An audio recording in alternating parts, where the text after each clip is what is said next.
Get to Jeffy's. Hi guys. Hello and welcome, and this is Two Guys and a Comic Book. I'm Mike Baker. And I'm Dan Stevens. And together we're the two guys. Behind us is the comic book. We'd like to mention that we are filming here today for you from Jeppy's Entertainment Museum. And so today we're going to talk about things that friends like to talk about, which is nothing of any importance, being comic books. For they are the most important, unimportant thing. And what sort of comic book? Let's go with the trade paperback format. Okay. Let's talk about the advantages to having the story there instead of a week by week sort of thing. All right, I'll take disadvantages to having the whole thing there. I'll start with the simple fact that serialized episodic storytelling has been a part of the human condition since what? Since Melville? Since Moby Dick? Since I think drawings on caves, right? You see the man, you see the buffalo, and then you see the buffalo, and you see. Okay, well, yes. You see the blood against the wall. And I mean, to be fair, the first recorded episodic narrative was probably like the Old Testament and the New Testament. We started off with this very interesting Old Testament. Now we're talking about this new guy Jesus. Have you heard about this new guy Jesus? And I hear he's they're writing the installments, and they keep writing new gospels. But I would say that people want to be put in a feeling of suspense. They want that. Find out next week on Breaking Bad. On Breaking Bad, on Game of Thrones. So then let's think about that for a second. So we have, instead of having it all in one, simple to read trade paperback, let's go with something like, I don't know, the Civil War event from Marvel that happened a few years back. Okay. Great event.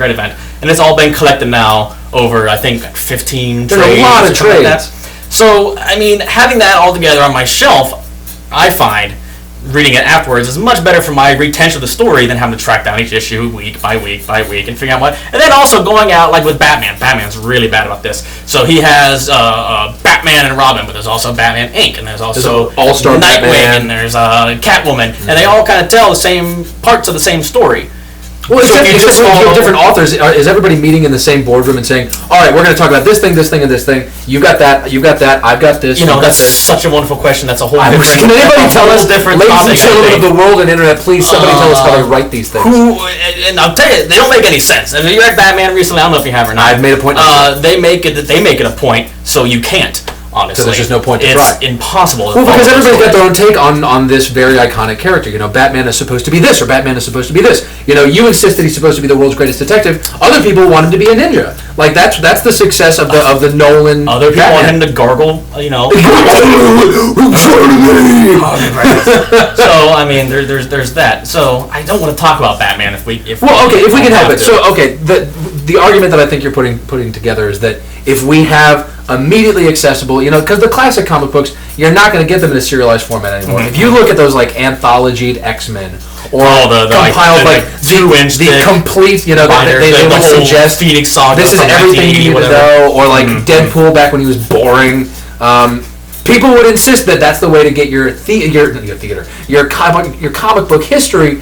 But I think if you're going to be a part of the modern day, everyday comic book conversation, then feeling like you're on pins and needles, feeling like there's an incomplete conversation to be had, like you're in my discussion as to what's the most topical Batman, can only go so far because the narrative isn't done. Well, that and how far have we read it? So I'm going to play my own devil's advocate here and jump on your boat here real quick. Bring it on. Because here I am. I just finished The Ultimates 2. Which I think came out in 2005-ish. Okay. So Is that still Millar? I don't know who wrote it. Okay. I gotta check that out. I read it digitally, so I didn't really pay attention. You don't care. So, I'm a bad comic guy. So, I want to talk about it with people. I want to talk about what, D-bags the Ultimates are, but I can't. Because everyone that read it 7 years ago. Yeah, already read it. So, how you doing, Reddit? That's my counterpoint to my own point. Like, yes, it's great to get that whole story. Now I understand everything that happened. 7 years ago. In it's comic books. the classic, nobody can be angry at you for spoiling the end of The Sixth Sense because it's been out for so damn long, That's the thing, is that if you want to stay topical on... But then that also draws into question as to how much have we validated comic books. Are they simply pop media? Is that all they are? Are they just like a pulp media that we read and then throw away and never have to think about again, or put them in their little sleeves so that they're collectible? Or are they valid literature? I would argue that there is some value to the trade paperback for that it sets up a comic book as an actual piece of literature. Well, Alan Moore's Watchmen, his V for Vendetta. Well, now we're talking about trade paperbacks as a complete work instead of a collection of graphic novel versus comic book. Okay, so we can talk that. I would also say that yes, I think we get into like Watchmen and the Max and do that one in there just for our good buddy. That's for you, buddy Josh. Our good buddy Josh. Yeah, Watchmen and like even something. Scud, Disposable Assassin. Anybody here? Scud, Disposable Assassin? Yes, Scud. I was gonna say even something like Millar's Kick-Ass, which isn't quite serialized.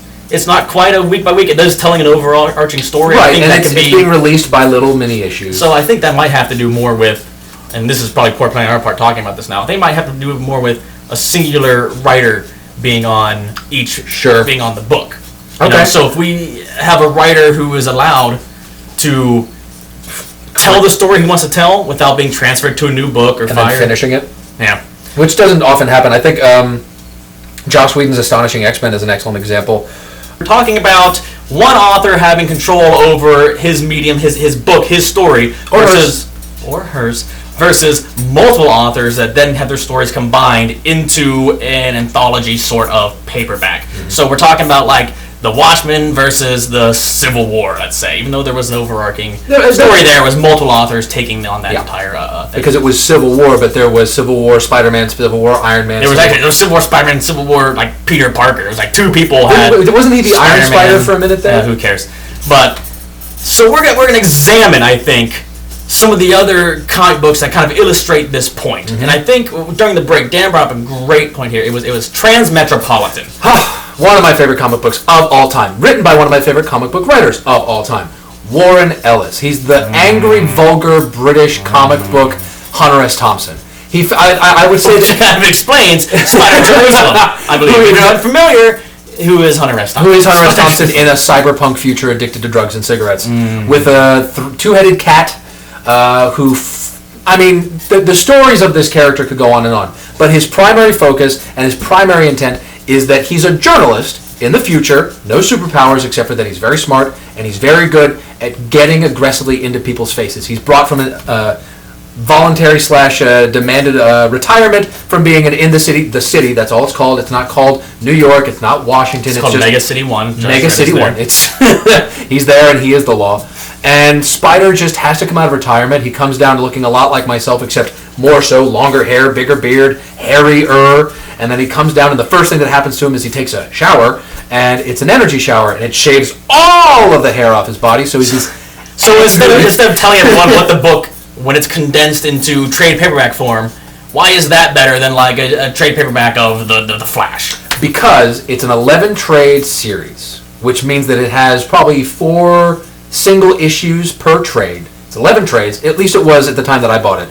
So 11 by 4, that's like 44 single issues, and it's one author the entire way through. This author, whether or not he knew exactly how he wanted to end this story, knew that there was a beginning, a middle, and an end through 11 trade paperbacks. That is a solid chunk of your bookshelf. And that, I believe, is the argument. That's the crux of the argument, really, is we have one author who is in control of this character in this world, and might not know where it's going, where the end is, but can work towards keeping everything kind of a singular focus. Yeah. Meanwhile, we have, it's the Flash, who was written by tons of people. His power set is wildly different. I mean, he's super fast, but how fast is he? That's all he is. But his power set is always kind of weird depending on who's writing him. He's either faster than Superman, or he's not, or he's really strong, or he's not, and it kind of varies person by person. Meanwhile, the one author way of doing things keeps everything kind of on the same plane. It's more of I would argue it's more of a book than a comic book.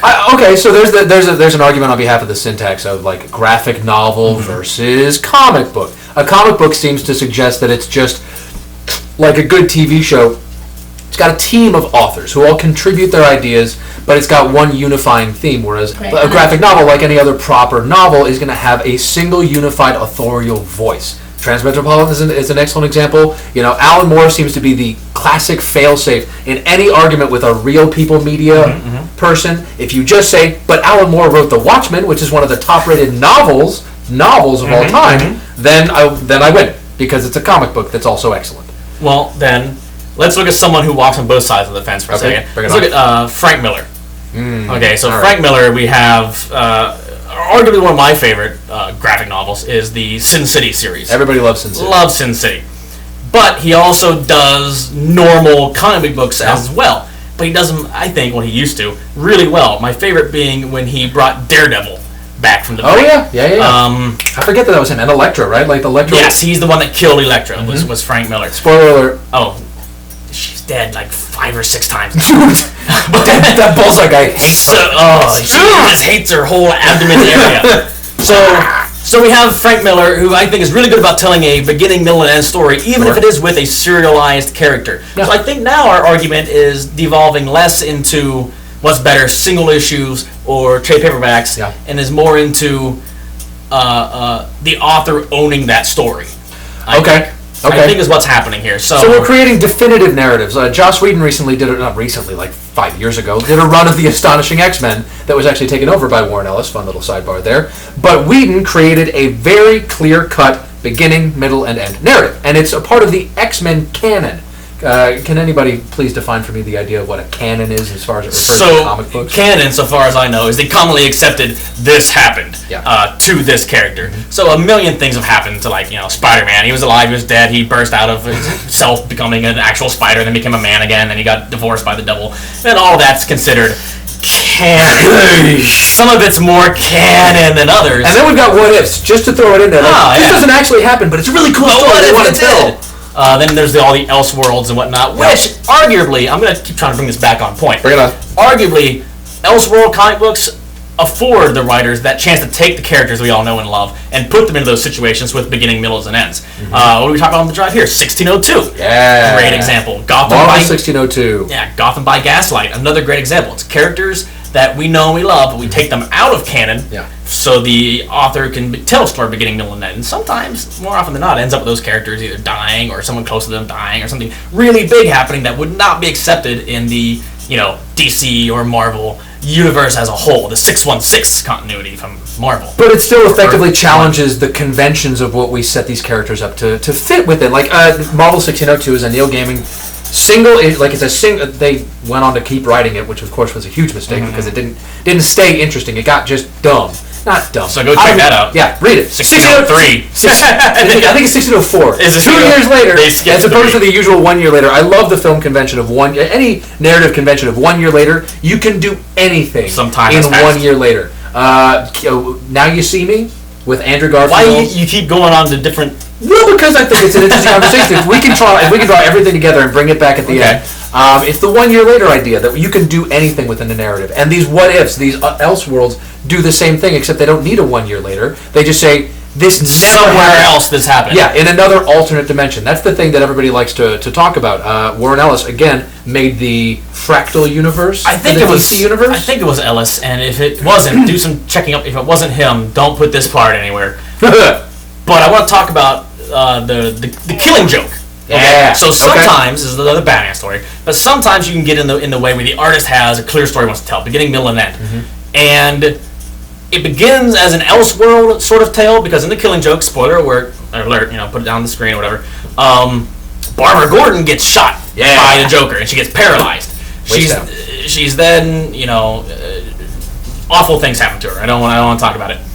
But at the end of the book, it is heavily implied that Batman kills the Joker. Spoiler alert. It's heavily implied that he kills him there. Yet the Joker's still in the books. He's still around. He's not dead. So then you have to ask, was that an Elseworlds tale or wasn't it? And then here's the other thing, is they've accepted it into DC canon because Barbara Gordon was paralyzed. Yeah, she was Oracle for so long. So now you have to ask, what parts of this story actually happened and what didn't? Clearly, this is the worst thing. I never took it that he killed the Joker. It's heavily implied. Wow. If you kind of watch it again, and I wish and we might put it on screen here on the last page. So we see the Joker tells an awful joke about the flashlight. Great joke. It's a great Joker joke. Everybody laugh. Snare, roll on snare. So he tells this joke, whatever, and then Joker starts laughing and Batman starts laughing, and it kind of pans down, and you see there's a I'm gonna kind of get not technical but kind of symbolic here. Okay. So we see the rain. Metaphor. We see a light between them. Okay. So here's the obvious line between Batman and the Joker. This is what this represents. They're laughing. Suddenly the laughing stops. It just isn't there anymore. So there's just a blank page with the line, and then the very last panel is the line is now gone. Ooh. Okay. So it's implied. The whole point of the story is, what if Batman had one bad day?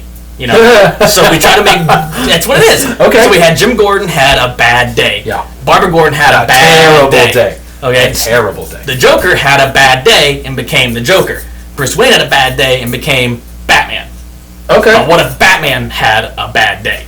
So it's kind of the Joker's trying to break Batman here, and this very last panel where Batman starts laughing with the Joker, same font, it looks exactly the same, and then the line between them disappears after the laughing stops. In reference to, of course, the flashlight joke that the Joker uses to get him to laugh, which is, two lunatics trying to cross a bridge. So then the question is asked, why did the laughing stop and why is the line gone? Okay. Yeah, I think it's heavily implied Joker's gone because the Joker isn't needed anymore. He's part of Batman now. They're the same side. They're two sides of the same coin, right? Okay. Now they're not. They're the same. Batman had a bad day. That's obviously not canon. That's not canon. That's what this show's called now. It's canon. So Batman. Sarcastic air quotes. Canon. It's a fun little side note. Canon is its own plural. There are 15 canon. There are not 15 canons. You can canon something. Well, I mean, you can put things in. So with that, I think we can wrap this up. We can put it in. We can. Can we put it in the can? Can do. We're gonna go to a break. We're gonna go to a break. Anyway, we'll be back. Bye, guys. I'm nuts about downtown Baltimore's West Side. Hello, I'm John Waters, and I'm proud to say that Baltimore has always been my home. It's the inspiration behind all my films, including Hairspray, Crybaby, Serial Mom, and A Dirty Shame. Infectious, fashionable, full of vim and Baltimore vigor, I walk the West Side streets these days in amazement at what it's become. I'm nuts about downtown Baltimore's West Side. You will be, too. Welcome back, guys. So we're going to continue talking about comic books, singular authors versus a team of authors. I would like to take us, coming away from the Batman and the Killing Joke, one of those one-off stories. What isn't part of the canon. Can jokes. I can bring us back to Neil Gaiman. I think one of the acknowledged greats of modern playwriting. I keep coming back to the theater. One of the modern greats of comic book authoring, because he's not only that, storytelling. He's written novels. He's written novels. He's written screenplays. He's just one of those Renaissance authors that writes for everybody. Gaiman, who's responsible most notably, of course, for the Sandman series, but also for a lesser-known Batman story, Arkham Asylum. Or isn't that A Serious House on Serious Earth?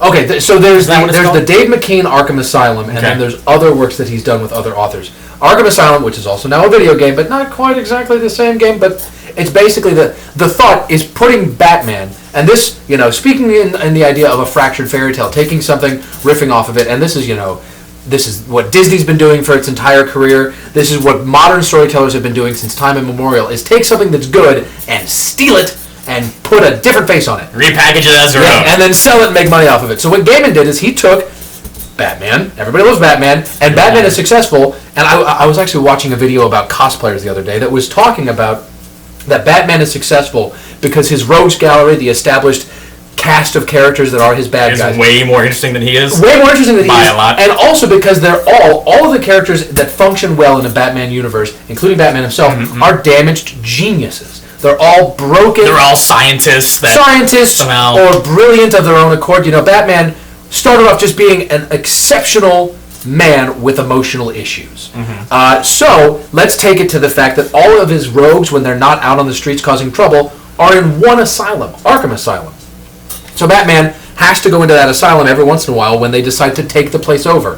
What does that sound even vaguely like? One person delving into the Heart of Darkness, if not necessarily Conrad's Heart of Darkness, but it's Alice Star Trek in Into Darkness. Oh. Yeah. Khan. It's Alice in Wonderland. It's the classic tale of somebody diving face first into a world they couldn't possibly understand, except for that they somehow perfectly fit there. That symbolism is great because you got the Mad Hatter and then you have the Mad Hatter. Yeah. But then you've also, of course, got the one single Cheshire Cat smile of the Joker, who's constantly trying to bring... The entire story is about Batman diving further and further into the madness of this world. The game does a decent job of referencing the themes herein, but mainly gamifying all this. A video game has to give you a certain sense of agency that a comic book simply doesn't. But this comic is by Dave McKean, who's one of these celebrated soft brush, watercolor, soft brush painters. He did Signal to Noise. He did actually find a lot of success working with Gaiman in the Sandman series.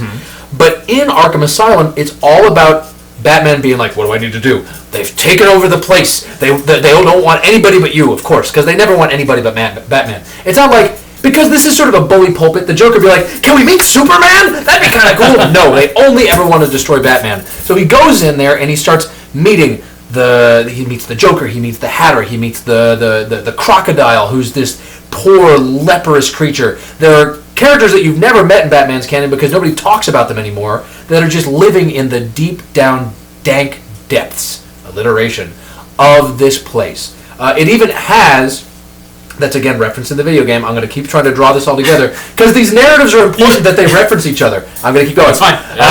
Bring it back around. It's way out here. Is the biography of the man who created the asylum, who was himself a madman that seems to feel an awful lot like Carol. And all of this functions as this weird off-worlds, elseworlds, what happened if Batman became the king of the crazies in Arkham Asylum. Because that's the entire goal of the Joker, is not to kill him, is not to ruin him, is just to admit that he is the king of the crazies. Give him one bad day, huh? Give him one bad day. Bring it all the way back around. We're gonna go all the way back to single issues here. Apparently Batman It'll happen. is going to have one bad day eventually. I mean, that's the whole point of any given good Batman, is the day that Batman has a really bad day. So let's. I want to take a second here and talk about the Alice in Wonderland and Batman sort of stuff. I know we said we weren't going to talk about Batman. Here we are talking about Batman. All about Batman because he's busy. We're tying it in to not just Batman. I'm Batman. We got Batman as an idea, as a literary device, as it ties into Lewis Carroll's Alice in Wonderland. Validating perhaps Ben Affleck's Batman. I'm not going to go that far. We will. We will next hour, not this hour. So we have. Obviously, these authors, who did you say was Ellis? Yeah. Is that who wrote this one? This was Gaiman. This was Gaiman. Gaiman wrote, that's right, Sandman. Sandman, Batman. Yeah. Their niece. Man. So we have Gaiman reaching out to classical works that everyone can recognize, Alice in Wonderland, and bringing that to an audience that maybe wouldn't have that experience, namely children reading Batman. Sure. And kind of telling the same great story again, which I think is going back to taking something and then stealing it and making it your own, is what any really great author does. You mentioned the Fractured Fairy Tales earlier. Same thing. You're telling a story that has been told in a way that it pertains to modern audiences. That's what Shakespeare did. That's what Shakespeare invented. Knowledge. Dropping it on you. Like whether you want it or not, knowledge, folks. Okay. So we then have an artist and a author legitimizing the comic book medium. Okay, so that brings us back into... I would argue that it needn't be legitimized any longer, but sure. Well, you're still going to have that argument. You're still having the argument over whether video games are legitimate art, if comic book books are legitimate art. Sure. It's no secret, and if it is that you people watching this, I apologize. But if you read comic books, you kind of still look down upon a little bit. It's true. It's a kid's thing. For some reason, people still insist that it's a kid's thing. Well, it's pictures. Oh, heaven forbid I shouldn't just have to read a wall of text. So, but we have these great stories being translated into this medium that is, again, for kids, basically. And for people to kind of understand that same great story. So then we come back into that, if I remember right, was a singular book. Yeah, just a single It wasn't serialized. It wasn't like find out if he meets the cat next week. It's the Joker's here right now. Yeah. So then that kind of brings us back to trade paperback versus the single issues, right? Yeah. So I think the answer to our original question that we posed at the beginning of this thing, which is better, do we serialize our stories or do we have them all collected for us? We can read them at a later date. No. I think the answer lies somewhere in the middle, and is labeled, it depends on who's writing it. I think that's true for any written work ever. You look at TV shows that have teams of writers, and they're pretty good, and they've got a pretty solid continuity, and then the writers change, and it all goes to pot. Dexter is a good example of that. I never watched it. It's not very good anymore. I'll be back right after this. Being a hero.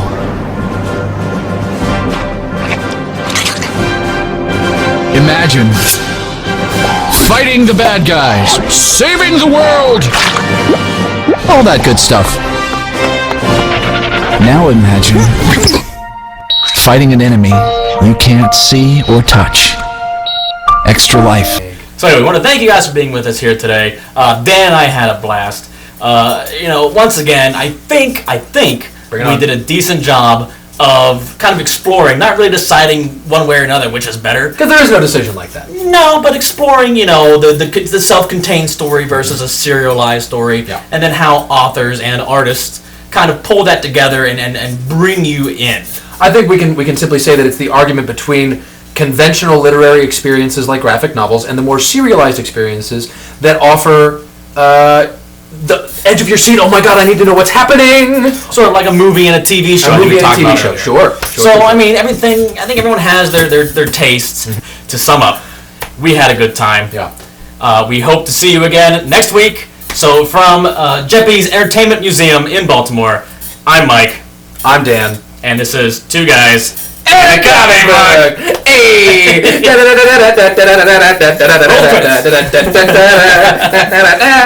If you want to see Dan and I out, it's Daniel Stevens is an actor. DanielStevens.is.n.actor at Facebook.com.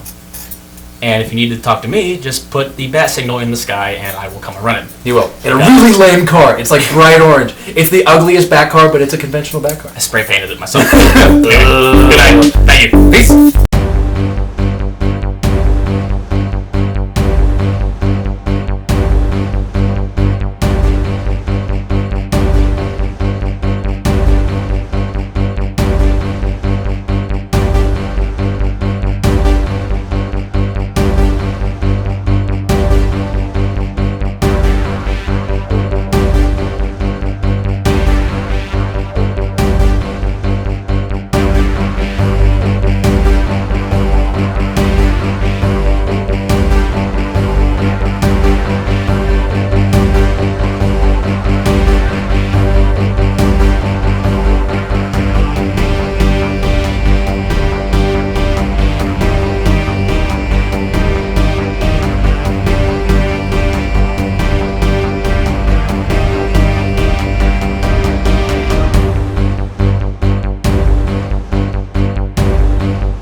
Star Trek shaky cam.